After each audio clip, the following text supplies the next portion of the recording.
نقطة كتير مهمة الناس ما بتعرفها، انه الكمانجات كمان في منها كمانجات بتكون صعب فيها العزف بايد الشمال. يعني بيكون بدك جهد زيادة. يعني مثلا اذا بتعزف تريل سريع ما بتتجاوب معك، اذا بتعزف شيء كتير سريع بايد الشمال ما بتتجاوب معك. وفي آلات العزف فيها سهل، ومو شرط تكون الآلة سيئة إذا كان العزف عليها صعب، ولكن أكيد إذا أنت في آلتين حاببهم بس آلة العزف عليها أسهل بالإيد الشمال، لا أكيد خذ الآلة اللي العزف عليها أسهل، لأنه مثل ما قلت لكم يعني إن هي آلتي اللي بعزف عليها واللي هي آلة عن جد ممتازة.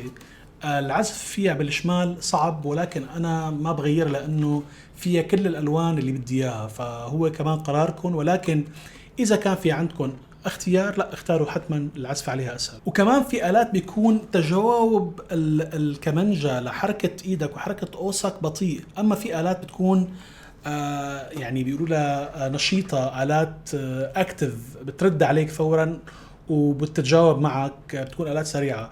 اكيد بنصحكم تاخذوا الآلات تتجاوب معك بشكل سرعة وفيها نشاط وفيها روح، لانه هي الآلات كمان بتسهل عليكم العزف وبتكون متجاوبة معك دائما احسن لك من الآلة اللي بتكون بليدة ما بتجاوب معك بسرعة. في شوية أمور تقنية رح أحكي لكم عنها ممكن كمان تفيدكم. يعني مثلا مثل ما قلت لكم لما عم بحكي عن تجاوب الكمانجة ببساطة، خذوا القوس وعيدوا نوتة أكثر من مرة، شوفوا قديش بتجاوب الكمانجة بسرعة. يعني بنفس القوس جربوا على 4 كمانجات شيء مثلا هيك، شوفوا قديش الكمانجة بتتجاوب بسرعة. جربوا مثل ما قلت لكم مثلا تريل مثلا، جربوه على اكثر من كمانجه شوفوا قديش هو سهل من كمانجه لثانيه. جربوا كمان اعزفوا سلالم موسيقيه، لانه دول السلالم كمان بيساعدوكم تفهموا الوان وطبيعه الكمانجه من فوق لتحت. فجربوا ببساطه اعزفوا سلم عادي يعني.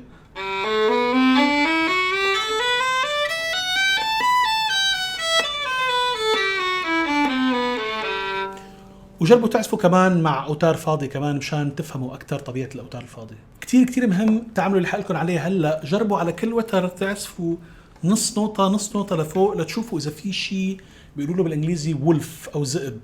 الولف هو نوطه معينه بتكون على الكمانجه، وهي ما بتدل اذا الكمانجه سيئه او جيده، لانه في الات جوارنيري وستراديفاري واماتي فيها هذا الولف. والولف هو لما بيكون في تخامد امواج صوتيه لهي النوطه، يعني النوطه ما بترن وما بيطلع صوتها لبعيد. ف في آلات كتير فيها هذا الولف، فأنتم بدكم تجربوا هيك. مثل ما رح أورجيكم هلا، عزفوا نص نوطة نص نوطة على كل وتر لتشوفوا إذا فيها ولف. بتعملوا ببساطة هيك.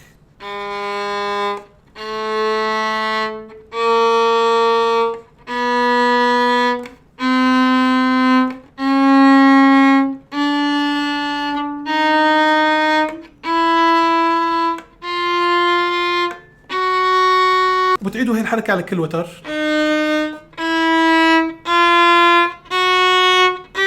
هلا هي الآلة ما فيها ولف، بس رح احط لكم مقطع فيه هذا الولف اللي عم بحكي عنه مشان تفهموا شو عم بحكي. This is a wolf. Now that's weird. There it is. We might have to. كثير مهم تشوفوا إذا قوة صوت الأوتار متناسب مع بعضه بالكمانجة. يعني هل قوة وتر السول والري واللا والمي متناسبة؟ هي بقى فيكم تجربوها بعزف قطعة كاملة، وفيكم ببساطة تعزفوا كورد معين يعني هيك.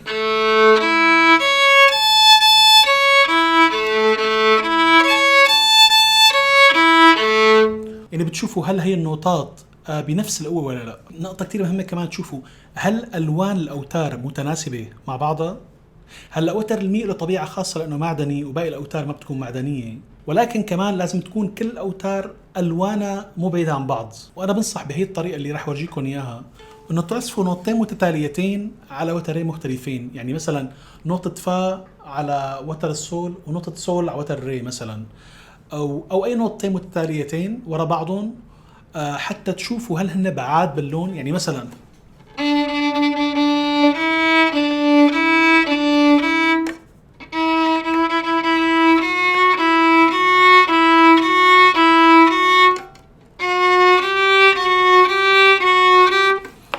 هاي الطريقة كمان بتفهمك نوعا ما قديش في بعد واختلاف بألوان الأوتار بين بعضها. طبعا كتير مهم تجرب موسيقى يكون فيها ستاكاتو، موسيقى يكون فيها ليجاتو. يعني موسيقى يكون فيها شيء قصير وسريع، وموسيقى يكون فيها نوتات طويلة، واحسن شيء انك تعزف شغلات كتير مختلفه على الكمان نفسها اللي حاببها وعلى كل الكمانات. وانت عم تجرب اعزف قطع موسيقيه مختلفه بالكاركتر، يعني اعزف شغلات فيها نوتات سريعه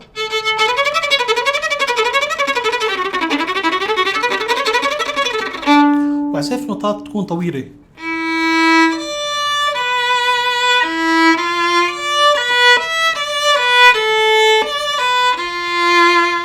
كمان شيء مهم، جرب جملة واحدة تكون على وتر واحد، يعني زي شيء يكون عزف على وتر واحد، وشوف الكاركتر تبع كل وتر على حدة عن طريق هاي الجملة. يعني مثلا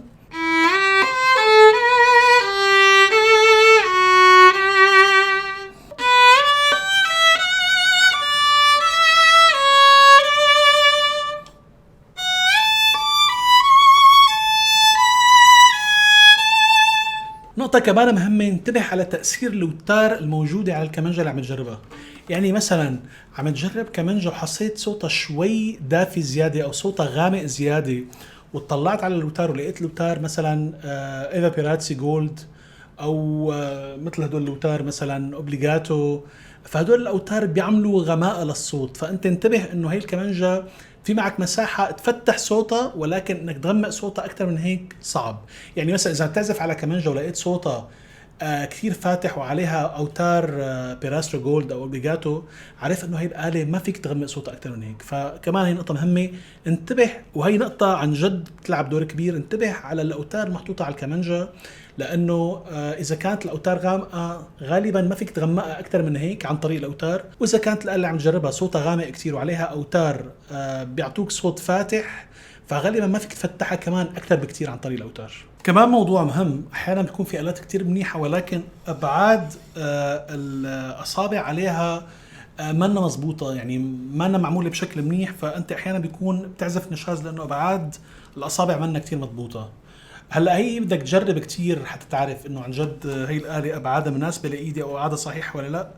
وفي طريقة بستعملها احيانا انك تعزف خامسات، يعني تعزف بنفس الاصبع على وترين وتشوف اذا نشاز.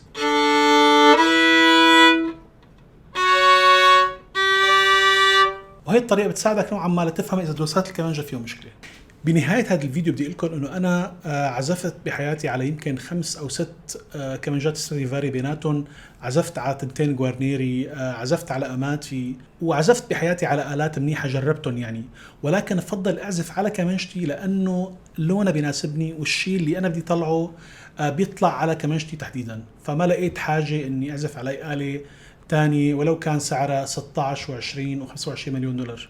فبالنهاية هو قرارك انت، هو انت هل بتناسبك هي الآلة؟ يعني عم بحكي لكم عن تجاربي مع الآلات التانية لحتى لكم اهم نقطة بعد ما حكيت لكم كل هاد. كل المعلومات اللي قلت لك اياها مهمة ومفيدة وعملية، ولكن احساسك الداخلي هو البرهان. يعني اذا لقيت كمانجة بيزبط عليها كل الشيء اللي حكيناه وفيها كل شيء منيح وكل شيء تمام، وفي آلة تانية قلبك لهفلة، لا روح على الآلة اللي حسيت تجاهها أحسن. لأنه بالموسيقى يعني الموسيقى شغلة غريبة، هي بتلحق فعلا إحساسك وبتلحق فعلا شو حاسس. فإذا إحساسك الداخلي قال لك على كمانجة معينة، لا روح عليها وتغاضى عن كل شيء قلت لك إياه.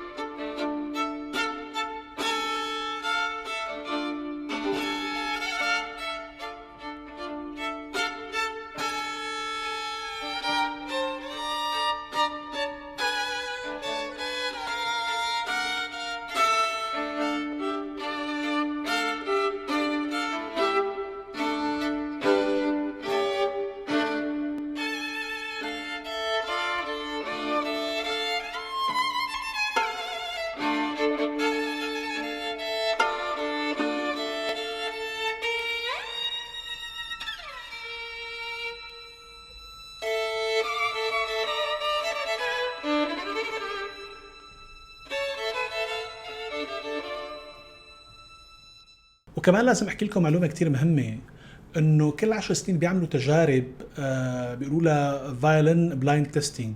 يعني بيجيبوا مثلا 20 كمانجة، 10 بيناتهم من اغلى آلات العالم اللي هي ستراديفاريوس، اماتي، ماجيني، اماتي اللي هو الآلات الغالية، بيجيبوا 10 آلات من صناع جداد، يعني عمر الآلة 10 سنين أو 5 سنين أو 15 سنة. بعدين بيجيبوا عازفين بيغطوا لهم عيونهم وبيعطوهم نفس قوس الكمان، وبيخلوهم يجربوا هال20 آلة بدون ما يعرفوا إنه هي الآلة سعرها 20 مليون دولار، وهي الآلة سعرها 20,000 دولار، وسعرها هي الآلة الثالثة 2000 دولار. وكمان الجمهور بيكون قاعد وبيكون في ستارة ما بشوفوا العازفين على أي آلة عم يعزفوا. ودائما بهي التجارب بيلاقوا إنه العازفين عم يفضلوا صوت وتجربة العزف على الآلات الحديثة، والجمهور عم يفضل صوت الآلات الحديثة. وبهي التجربة بالمناسبة العازفين عطوا أوطى تقييم لوحدة من أهم آلات الستراديفاري بالعالم. يعني بدي أقول هالجملة ودي زعل مني التجار الآلات الموسيقية، مو ضروري تحمل بإيدك آلة سعرها 25 مليون دولار وهي تحفة وتراث إنساني